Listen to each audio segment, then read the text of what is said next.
Hi, welcome to our channel where we share the most intriguing stories.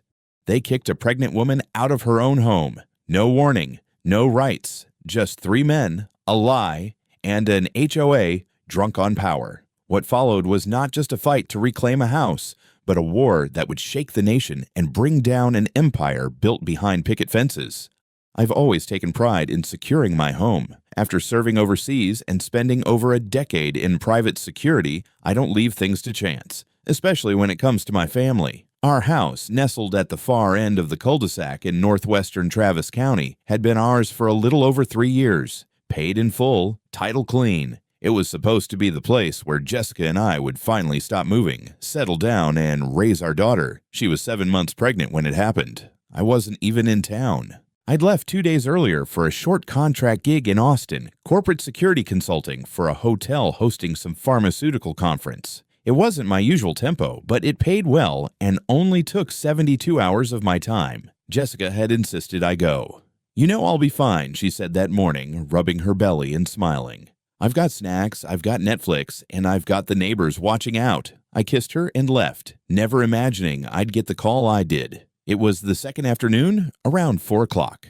My phone rang while I was wrapping up a briefing on evacuation protocols. I didn't recognize the number at first. When I answered, it was our neighbor Derek from 2 houses down. His voice was strained and low, like he was trying not to be overheard. "Mark, man, you need to get back here. Something's happening at your house. I don't know how to say this, but they kicked Jessica out. These HOA people. They just showed up with a couple of goons and locked her out." I remember thinking it was some sort of prank, but Derek didn't sound like he was joking. He sounded shaken. "They said she was living there illegally," he added. "That the house was under HOA authority now. She was crying, man. They put her stuff on the curb like she was some squatter." The call ended with me bolting out of the hotel conference room and racing to my truck. I drove 200 miles in under 3.5 hours, breaking every speed suggestion the state of Texas has ever given. Jessica didn't answer her phone. Derek didn't answer again either. My mind was doing loops. Who the hell touches a pregnant woman? Who in their right mind throws someone out of a house they don't own? By the time I turned onto our street, it was twilight. The air was thick with dust and August heat. I saw the pile of bags before I saw her, our things scattered like trash across the lawn. And Jessica. She was sitting on the neighbor's porch, wrapped in a throw blanket, cheeks red from crying, stomach prominent beneath one of my old t-shirts. The look on her face when she saw me could have torn a man in half. I didn't speak. I just pulled over, left the engine running, and walked straight toward our front door. There they were. 3 guys in gray polos and tactical boots, standing in front of my house like it belonged to them. One of them, the tallest, stepped forward. "You're trespassing on HOA property," he said, arms folded. I stopped. "That's my house," I said slowly. "Where is my wife?" "She's been removed," he replied. "The HOA board voted to enforce a resolution. This property is now under Crescent Mesa Ridge jurisdiction due to improper occupancy and unpaid compliance violations." I laughed, and it was the kind of laugh that has no humor in it. "I'm not a member of Crescent Mesa Ridge. This house isn't under HOA jurisdiction. I've got the deed, title, and every goddamn legal document to prove it." "Sir, if you don't step back, we'll have to contact law enforcement," said the second guy, one hand drifting toward a radio on his belt. No badge, no nameplate, not even the decency to pretend to be real security. I took a breath, and then I walked forward. They tried to block me. Bad move. The first guy reached for my shoulder and didn't see my elbow until it connected. The second one swung. He was faster, but I was angrier. I dropped him to the ground with a blow to the ribs. The third tried to grab me from behind. He got a knee to the gut for the effort. I wasn't trying to kill anyone, but I wasn't about to be stopped either. The commotion brought out more neighbors. I heard someone shouting to call 911. Jessica was trying to get up from the porch, screaming my name. One of the guys I'd put down was groaning and clutching his shoulder. Sirens came fast, real fast, as if they were already nearby. Maybe they were. Maybe that witch had called them ahead of time. 2 cruisers pulled up, and within seconds, I had guns drawn on me. I dropped to my knees with my hands in the air. One of the cops yelled at me to lie down. I did. I wasn't about to get shot over my own house. Jessica tried to explain. Derek tried too. A few neighbors murmured support. Others stayed quiet. But the officers didn't listen. One of them was already pulling my arms behind my back, zip-tying my wrists. "You're under arrest for aggravated assault," one of them said. "You have the right to remain silent." I wanted to scream. Instead, I bit my tongue until it bled. They shoved me into the back of the cruiser. I caught one last look at Jessica, crying again, this time from a place deeper than fear. And standing in front of our house, my house, was a woman in a navy blazer and a smug expression. Karen Stryker, HOA president, local tyrant, and apparently the self-declared owner of my damn life. Jail in Travis County is not the worst place I've ever been. Afghanistan holds that title, but I'll say this. It's humiliating when you know you've done nothing wrong, and they still strip you of your dignity like you're the damn villain. They held me overnight in a freezing holding cell with a flickering light and a guy who smelled like he'd lost a bet with a bottle of gin. I didn't sleep. I didn't speak. I stared at the wall and replayed the moment Jessica screamed my name as they zip-tied my wrists. Her voice, raw, scared, pregnant, and alone, that stayed in my ears longer than the sound of the sirens. The next morning, I was given a phone and one call. I used it to dial Randall Price, my old boss turned lawyer, former district attorney, now private defense attorney for people like me, people who get bulldozed by people like Karen. I didn't have to say much. He'd already heard. "I'll have you out by this evening," he said. "Keep your mouth shut until then. This isn't over." He wasn't wrong. Jessica had already filed a report. She'd gone down to the sheriff's office that same night, still in my t-shirt, still shaking. She'd spoken with a female officer, Detective Allen, who actually listened, who saw the bruises on her arms and the indentation around her wrist from where one of the men had grabbed her. She gave a full statement, provided our property deed, and named every man who'd laid a hand on her. I was released on bail late that afternoon. Jessica was waiting in the car looking pale but fierce. She gripped the steering wheel like she wanted to break it in half. When I got in, she didn't cry this time. She just said, "We're burning them down." We didn't go home. We went straight to Randall's office in downtown Austin. The man hadn't changed since the last time I saw him. Gray, sharp-eyed, always in a suit that somehow made him look like he carried his own courtroom around with him. He poured us coffee, sat back in his chair, and listened. He asked questions. He took notes. Then he opened a folder on his desk that was already 2 inches thick. "I started digging the moment I saw your name on the arrest log," he said. "Your neighborhood's HOA, Crescent Mesa Ridge, is already on my radar. They've had 4 complaints in the last 6 months, all similar patterns, expanding territory, fraudulent violations, bullying tactics." Randall laid out a plan. First, we'd file a civil suit for illegal eviction, assault, emotional distress, and property damage. Second, we'd pressured the police to investigate the HOA's use of force. Those men weren't registered security, not licensed, and certainly not authorized to enforce anything. Third, we'd push for an injunction to regain access to our home. "But that house," Jessica started, her voice cracking for the first time. Randall looked at her. "We're going to get it back, I promise." The media hadn't picked up the story yet. But that changed the next day. Someone posted Derek's video online. It showed everything. The moment the men arrived, their attempt to coerce Jessica at the front door, her begging them to leave. The angle was grainy, but it caught the way one of them grabbed her arm and dragged her down the steps. Her scream, her belly, the sound of the door slamming shut as they changed the locks. Within hours, it went viral. By noon, local Austin news stations were outside our attorney's office shoving microphones in my face. I didn't talk. Jessica didn't either. But Randall did. He gave one hell of a statement, measured, composed, but ruthless. A pregnant woman was dragged out of her own home by individuals with no legal authority, he said.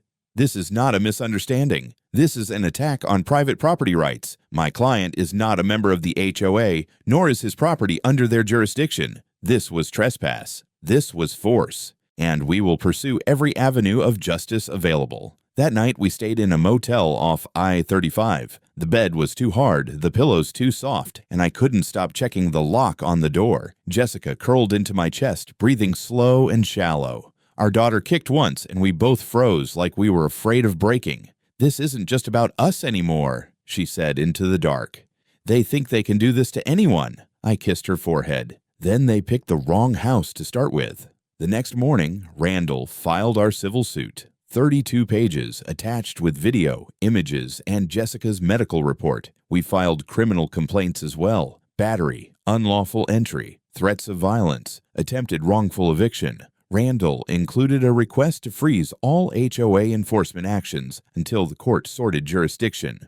By midday, a second video surfaced, body cam footage from one of the hired guards. He must have been wearing it for intimidation or insurance in case we sued. But the idiot had forgotten to turn it off. The footage showed them laughing before entering our property. One of them joked about teaching the squatter a lesson. When Jessica refused to open the door, another said, "We'll get her out. Watch this."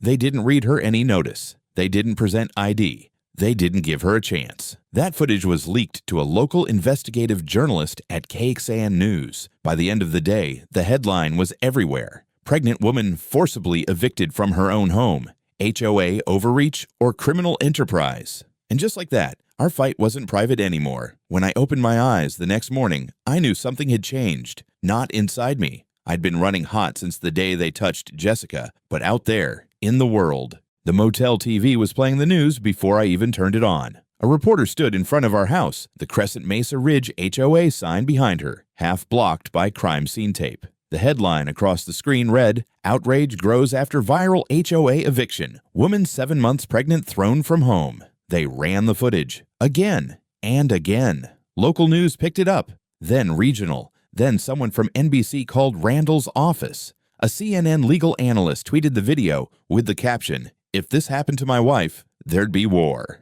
There already was. Jessica had barely touched her breakfast, but her eyes were locked on the screen. She wasn't crying anymore. She looked focused, calm in that eerie hurricane eye kind of way. "I want to testify," she said. "I don't want you stressed." They dragged me off my own porch, Mark, with your name on the deed and my name on the mailbox. That wasn't stress. That was war. We drove back into the city and walked straight into the sheriff's department. Detective Allen met us personally, said she'd been reviewing the footage, and brought in a DA rep to take Jessica's full statement. They walked her through every minute, where she stood, what they said, what she felt. I sat outside, fists clenched in my lap, listening to my wife explain, again, how 3 men forced her onto the concrete while she screamed that she was pregnant. They took photos of her arms, her wrist, her back. The bruises had darkened overnight. One of the officers murmured something about absolutely excessive force, and I saw a twitch in his jaw like he was trying not to say what he really thought. The detective asked if we had video from inside the house. We didn't, but that night we got a message from someone unexpected, one of the guards. Not the tall one, not the guy who laughed. The third one, the kid. His name was Joel. He messaged me through a burner Facebook account and asked if we could meet in private. I agreed. Public library, broad daylight, cameras everywhere. Randall came with me, of course. Joel looked like he hadn't slept, couldn't have been older than 24. He sat across from us, eyes on the table, voice low. "I didn't know what we were doing was illegal," he said. "She just told us it was enforcement, said they were squatters, that we had board approval, and that the cops were on her side." "She, Karen?" I asked. He nodded. "She had papers, said the guy was ex-military, maybe dangerous, and that the woman was pretending to live there while it was under dispute. She paid us cash, no contracts, just uniforms and an address." Randall leaned in. "Would you be willing to give a formal statement? Sign an affidavit?" Joel hesitated, then nodded. "I'll do it. I can't sleep, man. I keep seeing her fall." That was all we needed to file our next motion, a formal declaration from someone inside the event, confirming that the so-called enforcement team was acting on verbal orders from Karen Stryker with no legal foundation, no credentials, and no oversight. Meanwhile, the media storm got worse. For them.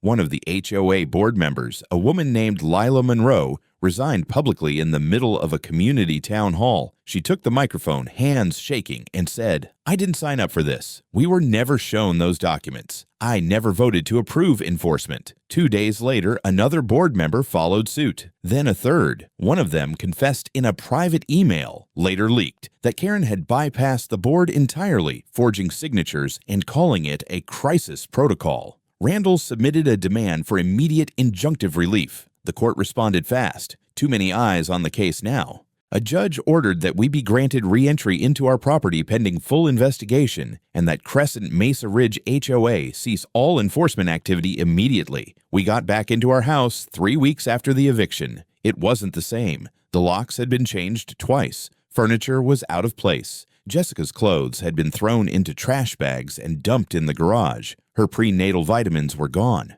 Our ultrasound photos were missing from the fridge. I found a coffee mug I'd gotten in Kuwait shattered in the trash can. Jessica stood in the living room, hands on her belly, staring at the floor. "They touched everything," she whispered. I nodded. Not for long. That same evening, a local advocacy group for homeowners' rights reached out to us. They'd seen the story, followed the updates, and wanted to help.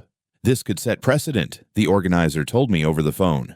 "This is bigger than just one rogue HOA. We've had over 100 reports in the last year, wrongful citations, forced fees, intimidation, but no one ever caught them in the act like this." They weren't the only ones watching. The New York Times reached out through a journalist named Evan Shaw. Said he was working on a long-form piece about the abuse of power by private HOAs in the United States. I agreed to talk. I told him everything. The first thing I did when we got back into the house, after checking every room, every window, and every lock, was replace the entire security system, cameras, sensors, the works. I wasn't going to sleep under a roof where someone could just walk in, drag my wife out, and laugh while doing it. Not again. Jessica didn't say much that first night. She just sat in our bedroom with the door closed, stroking her belly in silence. I watched her from the hallway for a while before I finally sat down beside her. "I feel like I don't recognize this place anymore," she said softly. "I'll make it ours again," I said, "even if I have to tear the walls down and rebuild them." But it wasn't just about reclaiming a house anymore. It was about exposing everything that crawled in behind our walls. The HOA, the lies, the rot. Randall didn't waste time. By the next morning, he filed an official motion to expand the scope of the civil suit to include not only Crescent Mesa Ridge HOA and Karen Stryker, but also every board member who had knowingly participated in the illegal enforcement and the 3 men hired to carry it out. Joel, the remorseful guard, had already signed an affidavit. That gave us legal leverage to start pressing the others. Meanwhile, the detective assigned to our case, Alan, began pursuing criminal charges against Karen: forgery, trespassing, battery, conspiracy to commit unlawful eviction. She tried to claim it was all a misunderstanding, that protocols were followed. But when asked to produce the HOA board resolution authorizing the eviction, she gave them a PDF that had been created the day after Jessica was thrown out. Big mistake. The file's metadata showed it was edited using a template Karen downloaded from a public HOA management website. It was blank when she printed it. Then came the subpoena for the full HOA governance documents. Randall filed it with the court, and the judge granted expedited access. Public interest was now a factor. The court demanded to see the original HOA boundary agreement, all minutes from board meetings in the last 18 months, any documentation used to expand HOA jurisdiction onto our street, proof of dues, enforcement authority, and legal notices Karen refused to comply. Claimed records were lost during a server migration. Randall didn't even flinch. He filed a motion for contempt. The judge, bless her, gave Karen 72 hours to produce the documents or face fines and possible jail time for obstruction. 2 days later, she miraculously found the records. And what a treasure trove it was. Turns out, Karen had submitted a fake map to the county registrar 6 months prior, one that included our street, an annexation request that had never been approved. She'd forged property owner signatures, ours included. The version she submitted had my name spelled wrong and Jessica listed under her maiden name, which she hasn't legally used since we got married. The registrar had rejected the expansion due to incomplete owner consent, but that rejection letter had been conveniently shredded. Instead, Karen continued operating as though the annexation had passed. She started issuing notices, demanding compliance, collecting unauthorized dues from confused neighbors, and building her own little dictatorship.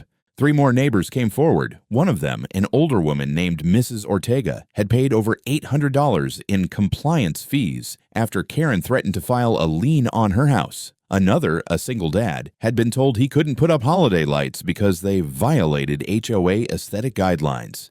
None of them were even in the damn HOA. With Randall's help, we gathered statements from 10 homeowners. By the end of the week, that number had doubled. HOA's so-called power structure crumbling. And while that was happening, the New York Times published their piece, front page, Sunday edition, full spread.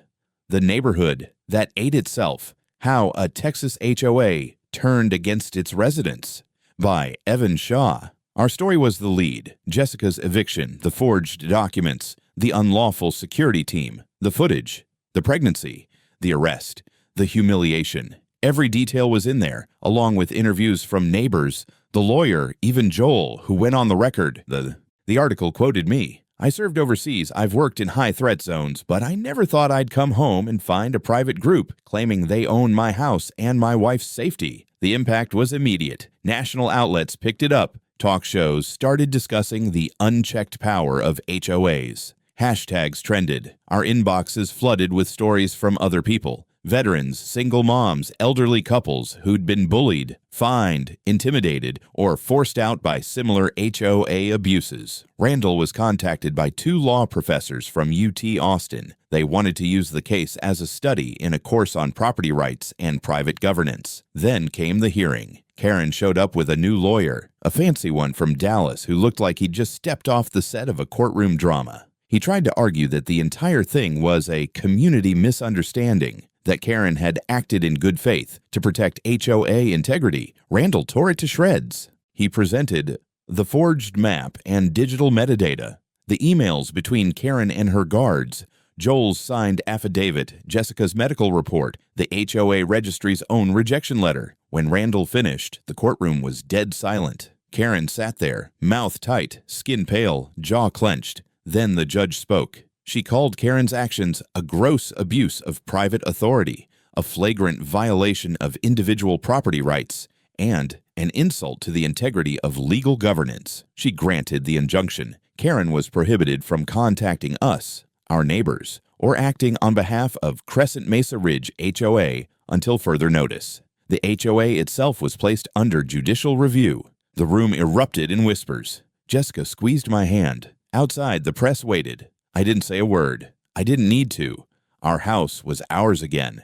And the war wasn't over. It wasn't just a lawsuit anymore. It was a collapse. Not just of an HOA, but of a little empire Karen had built behind manicured lawns and decorative fences. You could smell the fear now. Fear in her eyes, in the way her attorney avoided direct eye contact during hearings, in the way the remaining board members scrambled to distance themselves from her. And then the floodgates opened. Calls started pouring into Randall's office, not just from our neighborhood, but from people in 3 neighboring communities. Homeowners who said they'd been pressured, fined, or outright threatened by the same HOA, sometimes for years. A woman in her 70s who'd been charged late fees for painting her door an unsanctioned shade of blue. A veteran who was told to remove his flagpole because it violated visual harmony. A widower who'd been threatened with foreclosure over a flower bed. They all thought it was legal. They all thought they didn't have a choice. Randall set up a dedicated line, a paralegal team. Within 10 days, we had statements from over 30 families. Many of them had paid compliance fees directly to a PayPal account listed under Karen's maiden name. Some didn't even know they weren't officially in the HOA jurisdiction. Then we got the real kicker. One man, Roger Mins, mid-40s, used to work in municipal planning, came forward with something we didn't expect. A copy of an email Karen had sent to a private management company last year. She'd been trying to get the HOA certified as an enforcement cooperative to secure private funding and expand into nearby developments. The email literally read, "I've found most homeowners won't question an official-looking notice. They comply when you say policy change. We just need to act with confidence." She knew. She knew it was a lie. And she counted on fear and silence to keep it working. We added Roger's email to the growing case file. At this point, Randall wasn't just pursuing the civil case. He was consulting with the district attorney about criminal conspiracy charges. Detective Allen worked in parallel. She'd already served warrants for Karen's emails, HOA internal records, and financial transfers. And what she uncovered was a minefield. Karen had been falsifying HOA meeting minutes. Board meetings she claimed took place never happened. Unanimous votes were forged. Fines were tracked in an Excel spreadsheet labeled Direct Enforcement with color codes next to certain names. Red for non-compliant, yellow for watch closely, green for safe. Jessica was marked red. So was Derek, our neighbor who filmed the original video. So were 3 others who'd filed noise complaints about HOA activities on weekends. This wasn't governance. This was a blacklist. I sat in our living room reading those files, hand gripping my knee so tight I left marks in the skin. She had a system, Jessica said. A whole damn system. And she thought no one would ever call her on it, I replied. That week, we held a town meeting. Not in the HOA clubhouse, they tried to lock us out, but in the local library auditorium. Over 100 people showed up. Some came angry, some came scared. Some came just to see if it was real. Jessica stood up first. She told them what happened. She didn't cry. She didn't rage. She just told the truth. Then others stood. Mrs. Ortega, Roger, Derek, even Joel, the guard, who had the guts to stand up in front of all of them and admit he'd been part of it, and that he was sorry. By the end of the night, 37 homeowners signed onto a group complaint. Randall had to bring in 2 more attorneys to process the paperwork. Crescent Mesa Ridge HOA wasn't just collapsing, it was disintegrating. The court scheduled a preliminary hearing for the class action suit. Karen's team tried to delay it. They filed 3 motions in 48 hours trying to challenge jurisdiction, evidence admissibility, and the legitimacy of our claims. All 3 motions were denied. The judge didn't even blink. And just when we thought we'd seen everything, another bombshell dropped. One of the HOA's preferred vendors, a local landscaping company called Greenview Solutions, was subpoenaed for payment records. Their owner, under pressure, admitted in a sworn deposition that he'd been giving Karen a 15% kickback for every job done in the neighborhood. Mulching, lawn services, fence repairs, sidewalk power washing, anything booked through the HOA, she skimmed off the top. That's when the DA decided enough was enough. Karen was arrested at her home. They perp walked her out in front of cameras. Her hair was in curlers. Her mouth was tight. No comment. No apology. Charges: fraud, conspiracy, unauthorized enforcement actions, criminal impersonation of public authority, and aggravated trespass. The next morning, her mugshot was on the cover of the Austin Statesman and plastered across cable news. Jessica looked at the photo and said, "Still doesn't fix what she did." "No," I said. But now she knows what it feels like to be dragged out of her home. The courtroom was packed, not just with lawyers and witnesses, but with reporters, law students, community activists, even a few folks who'd driven in from other towns just to see it with their own eyes. The judge had ordered additional security, not because of threats, but because interest in the case had reached a point where people were lining up outside at 6 in the morning. This wasn't just about us anymore. This was about every person who'd ever been bullied behind a white picket fence. Karen sat across the aisle from me, flanked by 2 attorneys, one of whom looked like he'd rather be anywhere else.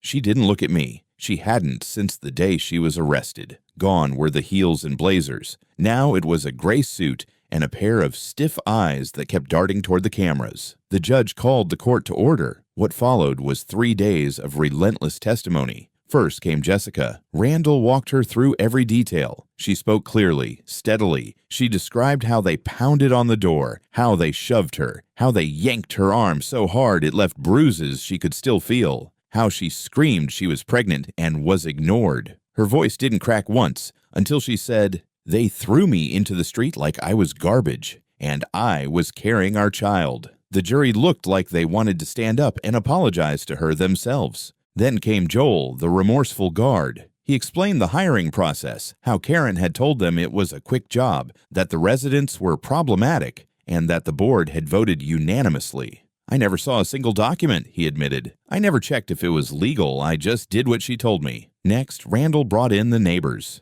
Derek, who filmed it. Mrs. Ortega, who paid fraudulent fees. The single dad who'd been fined for letting his kid draw chalk art on the driveway. One by one, they painted a picture of quiet terror, how Karen operated like a petty tyrant, using fake rules and invented authority to control people too tired or afraid to fight back. Then came the documents, the forged annexation map, the rejected county filing, the fake meeting minutes, the internal HOA emails with phrases like "increased pressure" and "no need to consult," the Excel spreadsheet tracking targets by color code, the PayPal records, the vendor kickbacks. It wasn't just illegal, it was methodical. Karen's team tried to mount a defense, claimed she meant well, that she believed the expansion was legal, that she had no knowledge the guards used force, that the signatures were errors in digital formatting. They even tried to pin some of it on Lila Monroe, the ex-board member who'd already testified against her. But the nail in the coffin was the video,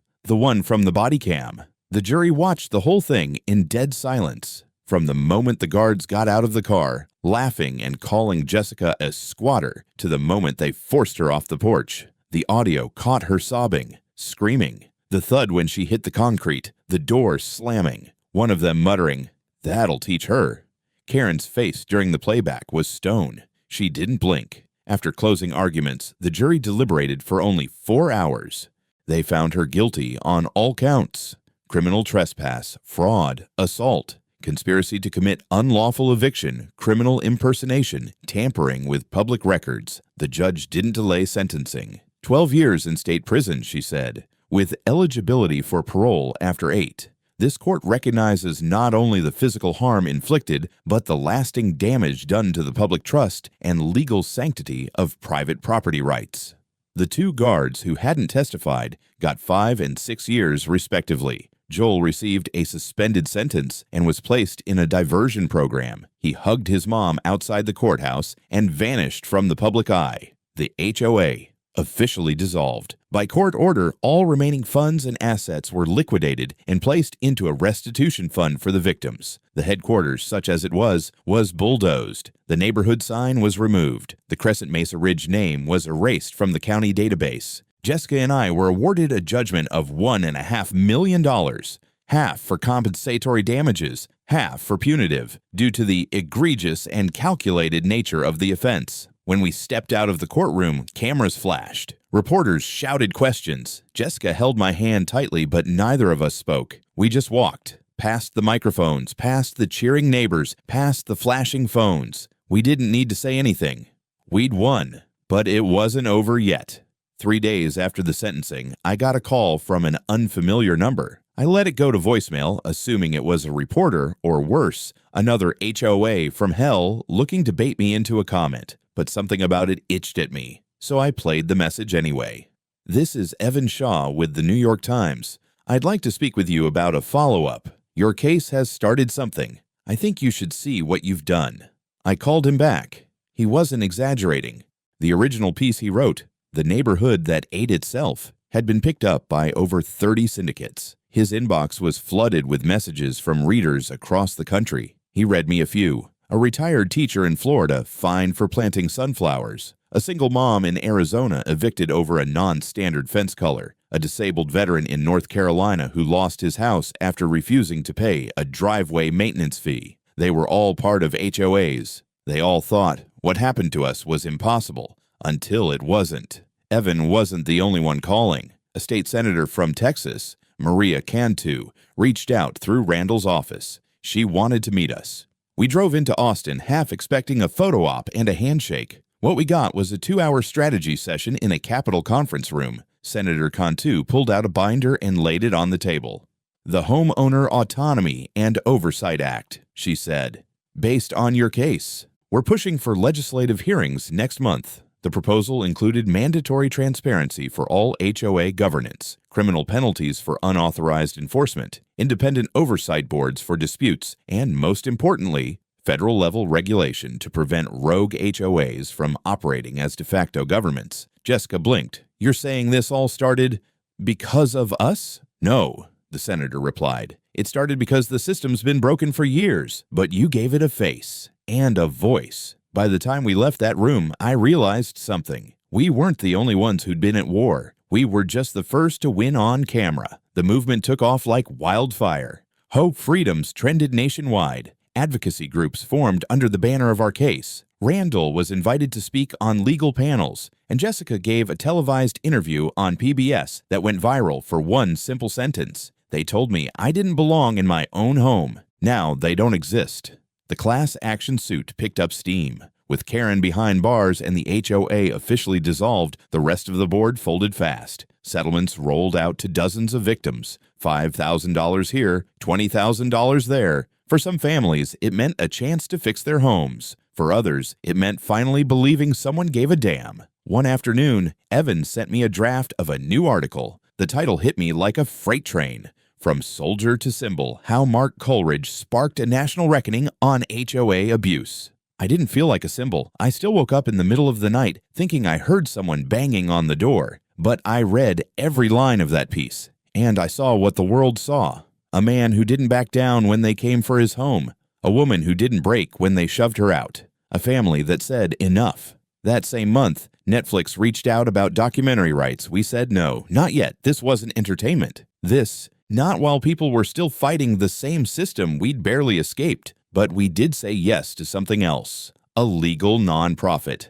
Jessica came up with the name, Home Guard Initiative. Our mission was simple: provide legal resources, advocacy, and media visibility to homeowners under attack from abusive HOAs. Randall became our legal director pro bono. Evan joined as an advisor. Within 2 weeks, we had over 200 emails from people needing help. Some of the cases were worse than ours. An elderly man in Nevada whose HOA had secretly filed for foreclosure over unpaid grass maintenance fines. A woman in Georgia who was fined for hosting her autistic son's therapy dog. A family in Oregon threatened with eviction for putting a Black Lives Matter sign in their window. The deeper we looked, the uglier it got, and the more determined we became. A month after Karen's sentencing, Senator Cantu formally introduced the bill into the Texas legislature. The crowd at the press conference. Hundreds. Jessica stood beside her. I didn't speak that day. I just watched. My wife. My unborn daughter moving in her belly. A crowd of strangers who finally had a voice. And a system that, maybe for once, was listening. The war wasn't over. But for the first time, we were on the offensive. 3 months after Karen was sentenced, Jessica gave birth to our daughter. It was a cool October morning, rare for Texas, and the hospital room was washed in warm, golden light. Jessica held her first, of course. I stood at her side, exhausted, wide-eyed, fingers trembling over the tiny fists that clenched around nothing and everything all at once. We named her Hope, not because it sounded poetic, but because by the time she was born, that's exactly what she represented. To us, to our neighbors, to strangers from other states who'd written to say our story gave them the courage to fight back. The day we brought Hope home, the street was quiet. No HOA signs, no patrols, no warnings taped to our door about mailbox height or seasonal decor violations. Just a few neighbors standing respectfully nearby. Mrs. Ortega waved from her porch. Derek gave us a thumbs up. The silence was finally ours, but the work wasn't done. Home Guard Initiative was growing faster than we could handle. We had to hire 2 assistants just to manage intake. Lawyers volunteered from around the country. Retired judges offered consulting. And Randall, God bless the man, kept showing up in courtrooms like it was a hobby. I started giving talks. Not flashy, not political, just plain truth. VFW halls, legal clinics, community forums. I told people what happened to us, step by step. And every time I did, I saw someone in the back nodding, finally realizing they weren't crazy, that someone else knew what it felt like to be targeted in your own home. Karen filed an appeal, of course. Her new lawyer tried to claim she was mentally unwell, that she'd been under extreme pressure and didn't understand the legal consequences of her actions. The appellate court denied it in under a week. Her name is now blacklisted from every property governance organization in the state. Word is she's trying to write a memoir from prison. If she does, I hope she spells my name right this time. Meanwhile, the Homeowner Autonomy and Oversight Act passed the Texas Senate, then the House. Governor signed it into law 2 months later. The legislation mandates annual audits for HOAs, public access to records, limits on enforcement powers, and a statewide ombudsman for homeowner disputes. It's not perfect, but it's a start. Other states started copying it. Florida, Arizona, Oregon, even California. One night, after Hope had finally fallen asleep and Jessica was snoring beside her, I stood out on our porch with a cup of coffee and looked out at the street. Same cracked pavement, same quiet cul-de-sac. But everything had changed. We weren't just a case. We were a line in the sand. Later that year, 60 Minutes ran a segment on the battle for the American home.